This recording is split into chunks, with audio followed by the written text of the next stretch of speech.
शान्ताकारं भुजगशयनं पद्मनाभं सुरेशं विश्वाधारं गगनसदृशं मेघवर्णं शुभांगं लक्ष्मीकान्तं कमलनयनं योगिभिर्ध्यानगम्यं वन्दे विष्णुं भवभयहरं सर्वलोकैकनाथम्।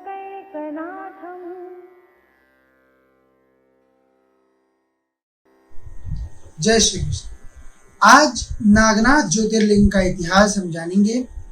आदि शंकराचार्य जी कहते हैं, याम्ये सदंगे नगरे अतिरम्ये विभूषितांगम विविधैश्च भोगैः सद्भक्ति मुक्ति प्रदमीशमेकं श्री नागनाथम शरणं प्रपद्ये। अर्थात अत्यंत ही रमणीक द्वारका नगरी से लगे हुए विभिन्न प्रकार के भोगों को देने वाले और उनसे विभूषित सत्य भक्ति मुक्ति प्रदान करने वाले श्री नागनाथ की मैं शरण लेता हूँ। यहाँ लोगों के मन में उत्पन्न संशय का मैं निवारण कर देता हूँ।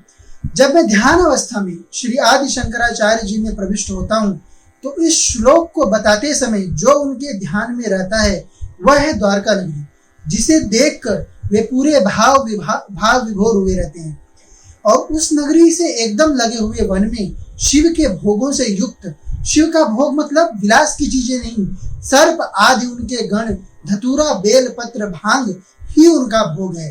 तो उन सभी से युक्त ही जो है वह है नागेश्वर नागनाथ। इनके बारे में जो पौराणिक इतिहास है वह है सुप्रिय का।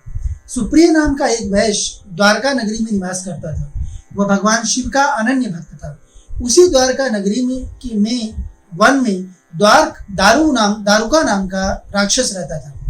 जब समाज पूरी तरह धार्मिक रहता है तो जो लोग राक्षस और दैत्य प्रवृत्ति दिखाते हैं उन्हें समाज से निष्कासित कर दिया जाता है ताकि वे समाज को दूषित न कर सकें।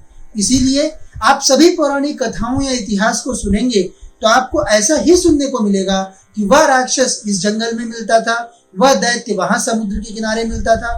फिर जिस जगह से धार्मिकों का कोई लेना देना नहीं रहता था वहां इन राक्षस दैत्यों में से जो चालाक रहते थे वे अपना साम्राज्य बना लिया करते थे। इसी तरह दारुक ने दारुका वन में अपना साम्राज्य बना लिया था। वैश्य सुप्रिय द्वारका का निवासी था और व्यापार के लिए दारुका वन के राज्य में भी जाया करता था।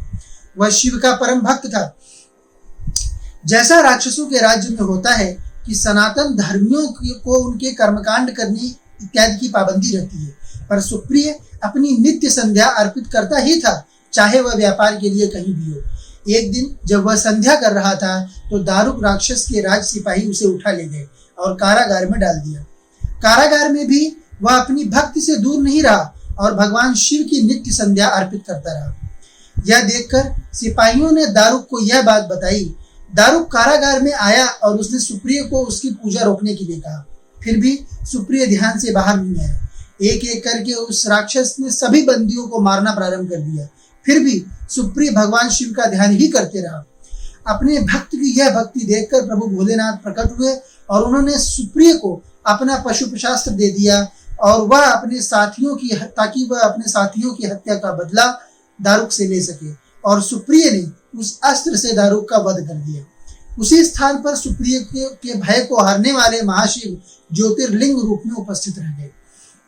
इस ज्योतिर्लिंग के दर्शन करने से महादेव सभी प्रकार के रोगों से हमें मुक्त करते हैं। इसके साथ ही यह अध्याय समाप्त हुआ। अगले ज्योतिर्लिंग का इतिहास लेकर मैं आपके समक्ष पुनः उपस्थित होऊंगा। तब तक के लिए राधे राधे।